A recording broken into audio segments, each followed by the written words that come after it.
बिछुए, अटूट प्रेम की अनकही कहानी। देवेश जी, यह आप क्या कर रहे हैं? भाभी जी के बिछुए और चूड़ियां क्यों निकल रहे हैं? ये तो उनके सौभाग्य के निशानी है, उनके साथ ही जाने चाहिए। भरा पूरा परिवार दे गई आपको। दो दो बेटा है, वह भी नौकरी वाले, फिर भला आप उनके बिछुए क्यों उतार रहे हैं? आपको किस बात की कमी है? इसे रहने दे। देवेश शर्मा, जैसा नाम वैसा ही सरल स्वभाव, सीधे सच्चे और मृदभाषी। कभी किसी जानवर को भी तेज आवाज में न बोलने वाले, लोगों से मित्रता और स्नेह इतना कि लोगों की भीड़ हमेशा लगी रहती उनके दरवाजे पर। शर्मा जी बैंक में क्लर्क थे।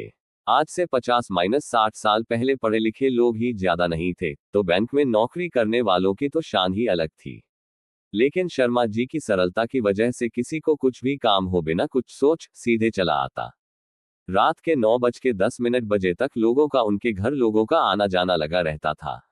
ईश्वर ने उनकी जोड़ी भी खूब चुनकर बनाई थी। माधुरी जी, शर्मा जी की पत्नी, नयन नक्श तो साधारण ही थे, परंतु स्वभाव भाषा ऐसी कि जैसे कोई सुबह सुबह मंदिर में मंत्र पाठ कर रहा हो। क्या बूढ़े क्या बच्चे, सभी का आदर सम्मान और सबसे प्रेम से बात करना। गुस्सा तो जैसे किस चीज का नाम है उन्हें पता ही नहीं।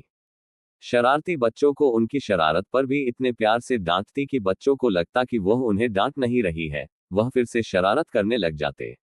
उन्हें शरारत करता देखा वह मुस्कुराकर फिर से अपने कामों में लग जाती। घर पर आया कोई भी व्यक्ति बिना चाय पानी के जा नहीं पाता। इतनी ऊर्जा कहां से आती थी उनके अंदर पता नहीं, ईश्वर का आशीर्वाद था उनके ऊपर। सुबह 4 बजे पूरे मोहल्ले वालों की नींद माधुरी भाभी की पूजा की घंटियों की आवाज से ही खुलती थी। फिर आधी रात तक कामों में लगी रहती। ना जाने कब सोती कब उठ जाती, पता नहीं। शायद उनके ही पुण्य प्रताप का फल था।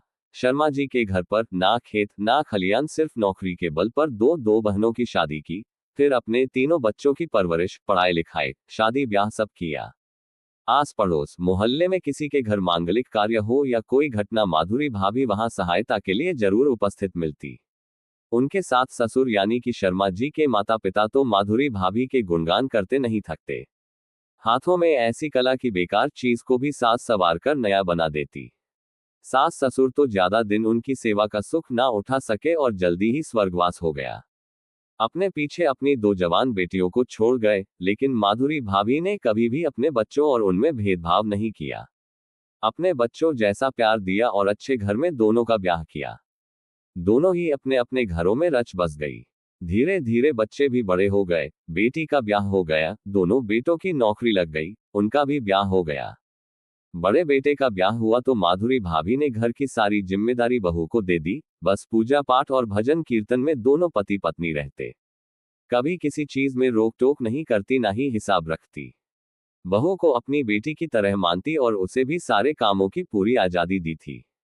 शर्मा जी भी अपनी पेंशन आते ही बहू के हाथ में रख देते, कभी कोई हिसाब नहीं करते। बहू तुम्हारा घर है, संभालो बेटा, हम लोगों ने बहुत दिन संभाला। शुरू शुरू में तो सब ठीक था, लेकिन धीरे धीरे बहू के व्यवहार में बदलाव आने लगा। छोटे बेटे की शादी के बाद तो घर का माहौल ही बदल गया। माधुरी जी हमेशा से संतोषी थी, किसी चीज के लिए कुछ कहा नहीं। बहुएं धीरे धीरे अपने परिवार और बच्चों में लगी रहने लगी। अब दोनों बूढ़े उन्हें बेकार लगने लगे।